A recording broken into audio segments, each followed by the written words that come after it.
way out today. Don't forget to follow iFireGerard on Facebook, Instagram, and Twitter to stay connected throughout the week, and on YouTube to see all our videos, including this one. Well, I'm Pastor Vicky. I'm so glad that you joined us today. Just to make it official, you do get extra points for coming to church on Time Change Sunday, all right? Except for those who come in about 50 minutes, then we're just going to point and laugh at them because they forgot, all right? So extra points. I'm not sure what the points are good for, just in case this whole Jesus thing doesn't work out. We're at least amassing a few points, all right? We'll be able to work on that. So, well, today we're going to continue on in our series on Hell Week. We're talking about the last week of Jesus' life, where he had lots of opportunities to ring out, where he had the chance to do what God wanted him to do or take the easy way out. And so in the midst of it, we're going to talk a little bit more about the scriptures. We're going to be tied a little bit more to the stories. And so I want you to stick with us as we go through, because I really believe that when we understand the context of what was going on in the scripture, we get a better idea who Jesus was, who God wanted, what God wanted his kingdom to look like, but also who we are as followers of Christ. And so over the next couple weeks, we're going to continue on in this. Today, our scripture reading comes from Mark chapter 11. It says, "On reaching Jerusalem, Jesus entered the temple courts and began driving out those who were buying and selling there. He overturned the tables of the money changers and the benches of those selling pigeons," this says doves, but it's pigeons, "and would not allow anyone to carry merchandise through the temple courts. As he taught them, he said, Is it not written, 'My house will be called a house of prayer for all nations,' but you have made it a den of robbers." The chief priests and the teachers of the law heard this and began looking for a way to kill him, for they feared him, because the whole crowd was amazed at his teaching. Last week, we talked about Jesus being this guy of peace, riding in on a donkey, humility, the whole thing. And then this very next thing we see is that somebody's pushed his buttons. You know, like, did you ever push your mom's buttons? And, you knew you'd cross the line. Now, we were part of the wooden spoon brigade when I was growing up. Those wooden spoons were not to stir soup. They were disciplinary features, okay? And if she got out the wooden spoon, you were in trouble. And there were, well, let's just say I can remember twice, maybe 3 times, we'd actually pushed Mom to where she swore. And I looked at my brother, and he looked at me and like, this is uncharted territory. We have no idea what's coming next because we've never experienced this. And so we'd pushed her buttons so far that we didn't even know what was coming after that. Well, somebody had pushed Jesus' buttons, so much so that he was willing to take a whip and go into the temple and drive these folks out of the temple, to overturn their tables, toss them out on their heinies, and something was going on. And I think if we understand the context, you'll get an idea of what pushes Jesus' buttons. Because Jesus is deciding what kind of Messiah, what kind of man he's going to be. And what we see in this passage is that he is the guy who's going to stand up against bad religion. So there were a couple things going on here that pushed Jesus' buttons. First of all, what was happening, and second of all, where it was happening. So let's talk about that. First of all, what was happening? Well, when you went into the temple, there was, in those days, a temple tax. And everybody had to pay the temple tax, which is fine, except that you had to pay the temple tax in the temple shekel. And if you didn't have a temple shekel, we could sell you one for $5.99. It would be the equivalent of me saying, if for your offering today, we're not going to take US dollars, you have to have Gerard First dollars. And if you don't happen to have Gerard First dollars, that's okay. We have a table in back that can exchange some for you. So how about you give us 2 American dollars and we'll give you 1 Gerard First dollar. That's what was one of the things that was going on at the temple, because everybody had to pay the tax. Everybody who wanted to worship as part of Passover, this celebration of God freeing his people from slavery, everybody had to have a temple shekel. So they could pretty well charge whatever it was that they wanted. Now, sometimes, in fact, as I was growing up, we interpreted this passage to say that we should never buy or sell anything inside the church. And so if the youth group had a fundraiser, we had to sell candy bars or whatever it was on Wednesday nights or some other time during the week, or go door to door, because we weren't allowed to do it on Sunday, because they thought, well, look, Jesus wasn't happy with people buying and selling things inside the church. But I don't think that's really what was going on here. I think what was happening is that people were taking advantage of the situation, forcing people to pay a tax and then forcing them to pay it in something where they could get ripped off, just to simply come and celebrate what God had done. The other thing this says is that he drove out the people who were selling doves or pigeons. Well, the Old Testament tells us that there was one group of people who, when they brought their sacrifice, they brought doves or pigeons, and it was the poor people. If you could not afford to bring a lamb, if you could not afford to bring some sort of livestock, you could bring a pigeon or a dove. So they said what happened is you could go and bring a pigeon from outside of the temple, but it had to be pure and it had to be spotless, and you could get up to the altar to sacrifice your pigeon or dove, and the priest would say, that one's not pure enough, that one's not good enough. But we happen to have certified pigeons here, if you'll just see the people in the back. Now, outside of the temple, the pigeons would cost about a day's wage. But inside the temple, pigeons would cost about 20 days' wage. Who was it that sacrificed the pigeons? The poor people, who were least able to pay 20 days' wages for a pigeon. Poor people. The very people who supposedly spoke for God were exploiting the poor and taking advantage of them. Now, if we had tables set up in the back and they were selling the temple shekel, or they were selling pigeons or livestock or whatever, don't you kind of think that maybe I'd know about it and know what was going on? You know, those little things that you have in those folders on Super Bowl Sunday, Pastor knows about. Do you think maybe the pastor, oh well, okay, it was a priest at that time, was getting a kickback off of it?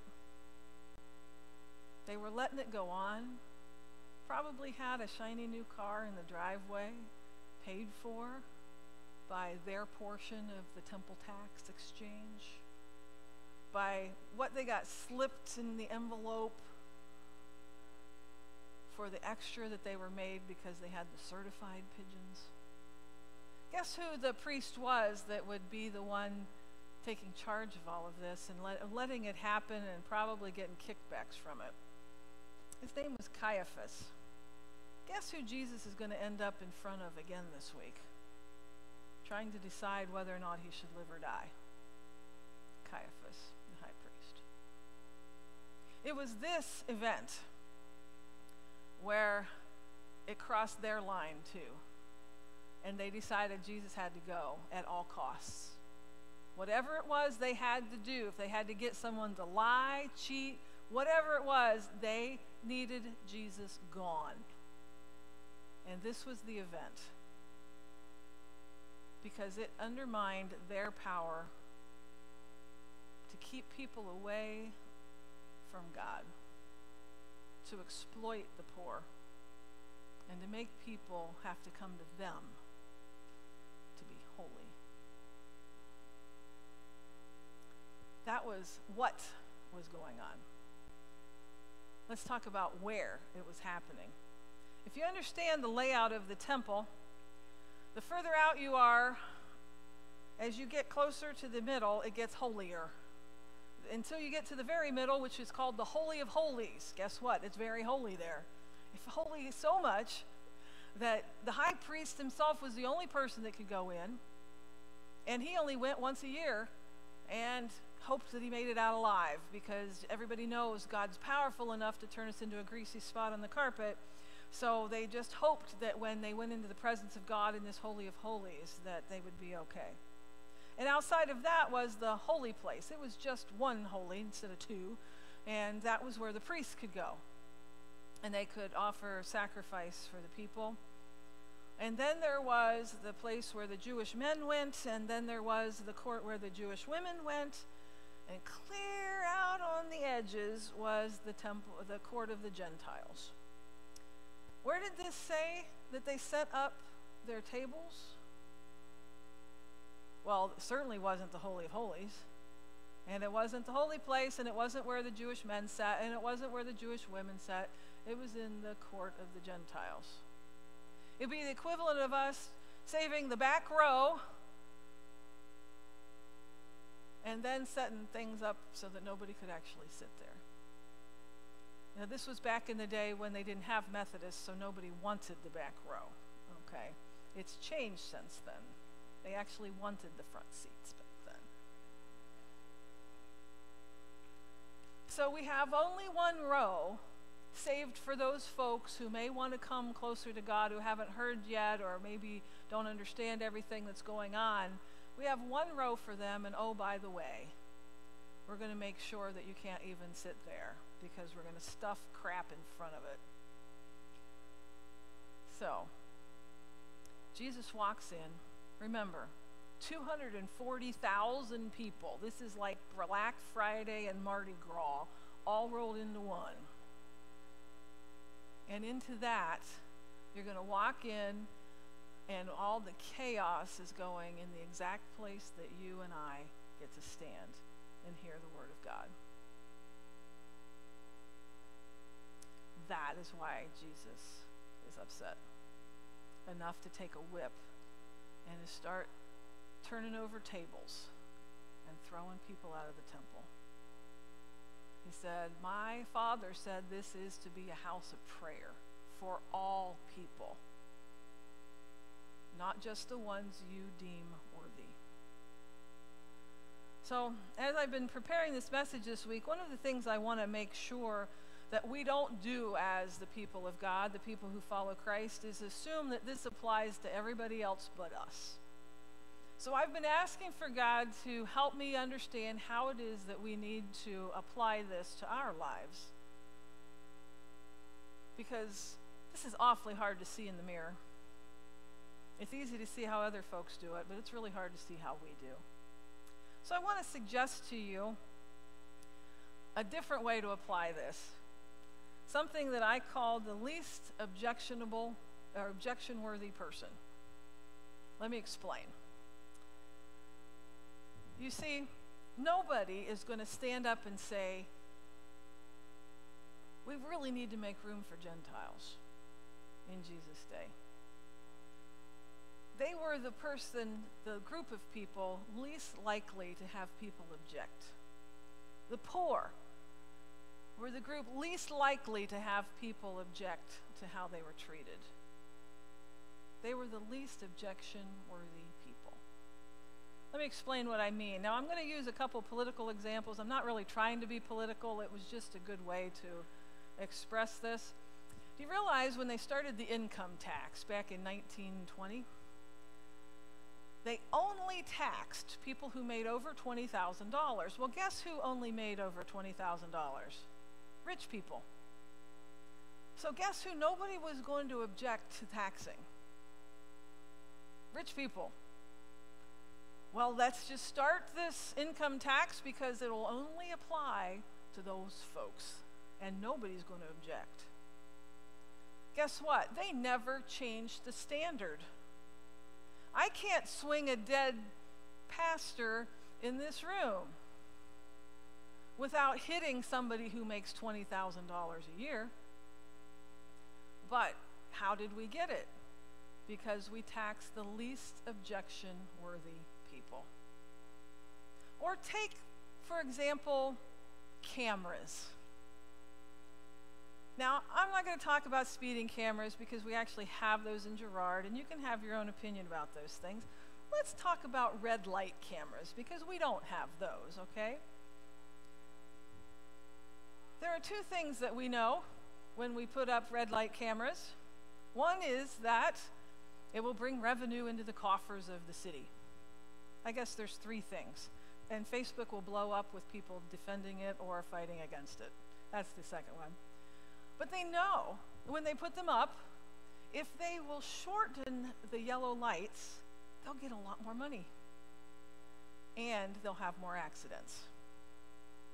They know both of those things. And yet they happen in cities across the United States. Why? Because who's going to object to those rotten people who run red lights? Now, if they were standing out on the street corner handing out extra tax bills, we would complain, wouldn't we? We would object, especially when they handed one to Grandma. But they don't do that. They get those people who are speeding or running red lights or those things that we are least likely to object to.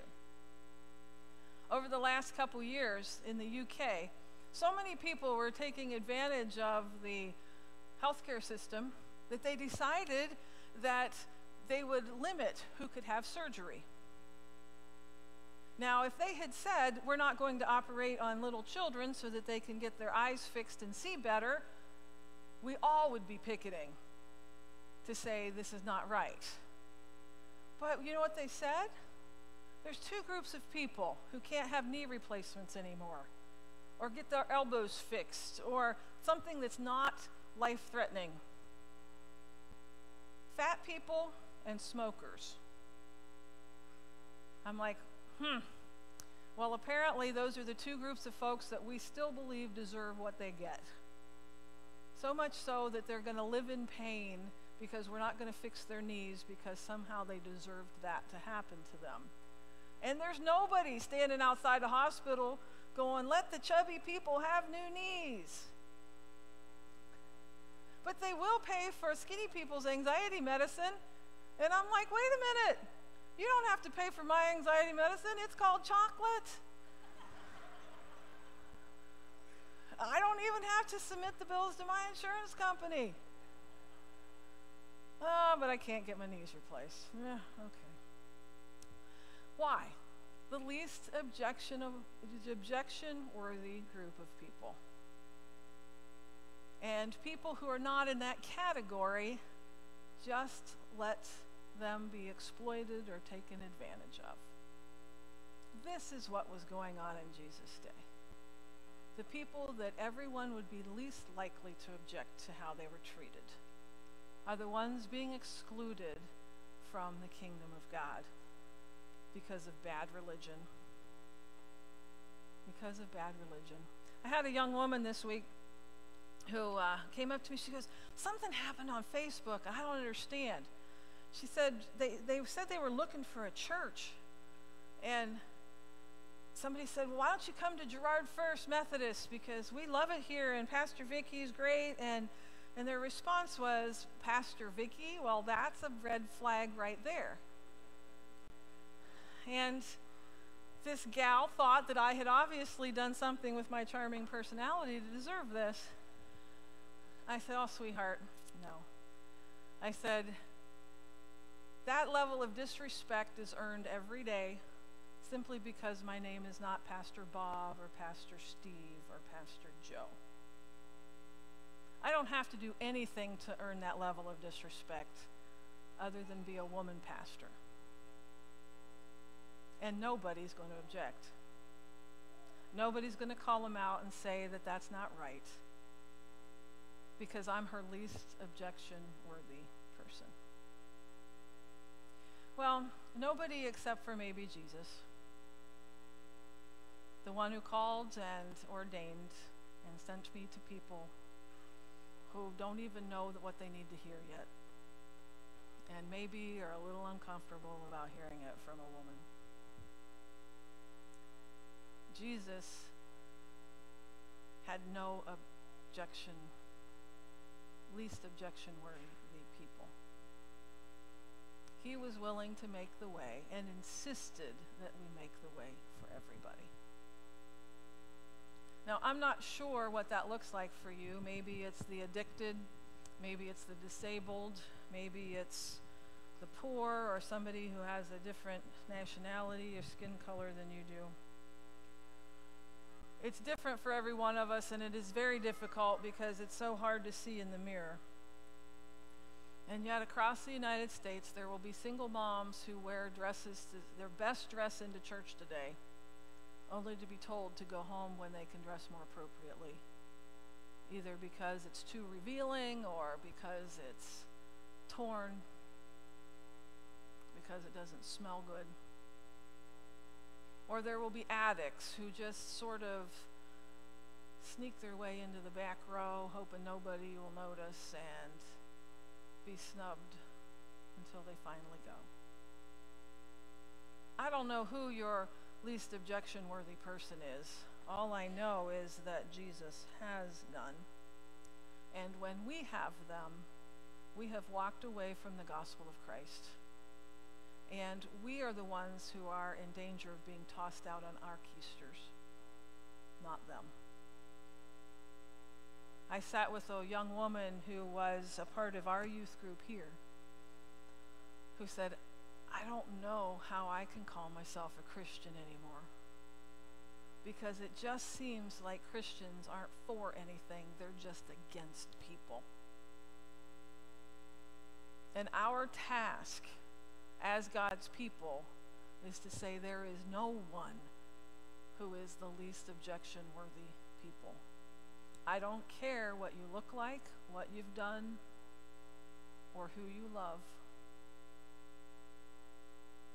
There is no one who is God's least objection-worthy person or group. If we want to follow the way of Christ, we have to understand there's no one that stands beyond God's reach and God's grace. And when we sit by while that person gets picked on at work, and we let it happen because we don't really like them and because they don't work as hard as we do and they seem to get away with stuff they shouldn't, we have become the people in danger of hearing Christ say, get out of here. You are not standing for me and what I'm about. Now, like I said, this is very difficult to see in the mirror. But I want to tell you about the time I got this wrong recently. It was a Monday night, we were having a small group, or going to have small group. And we had two of them going on, one in my office and one in the Connections Cafe. And there was a man who walked in who was disabled. And he was asking about the two different groups. And as I answered his question, I told him about the one that was in my office, and I told him about the one in the Connections Cafe, and he decides he's going to go to the Connections Cafe. I said, okay, and pointed him down the way.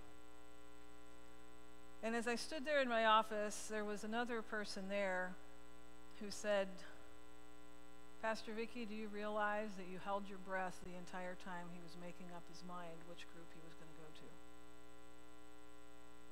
And when he decided to go to the other group, you breathed a sigh of relief.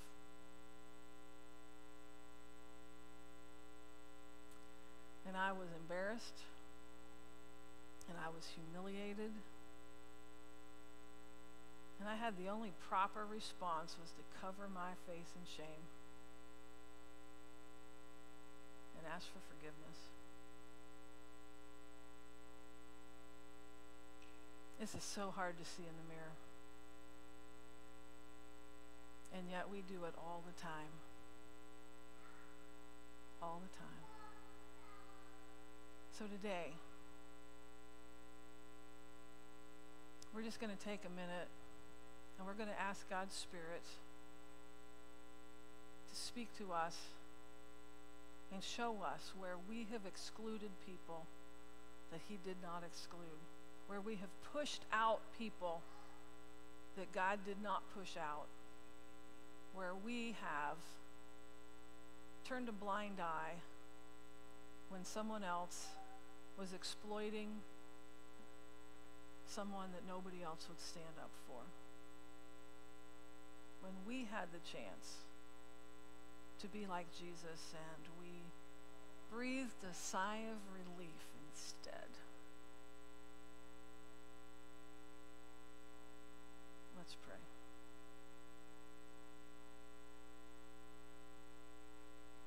Lord God, as we sit here in the quiet,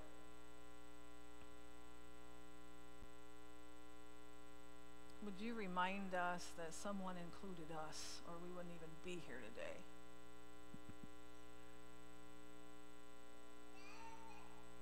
And would your Spirit do its work in our hearts and show us who it is that we've excluded from your kingdom when you did not? And show us who we've stood idly by while we've let other people exploit the poor, the disabled,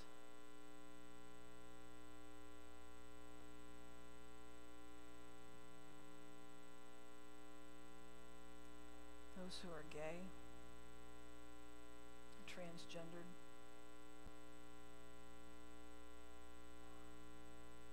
or a person of color, or just someone who annoyed us, and we said nothing.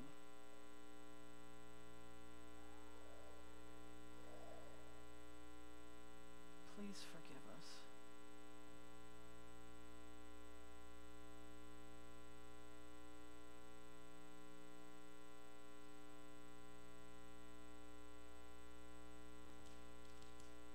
Help us to look more like Christ and stand up for every person so they may know you.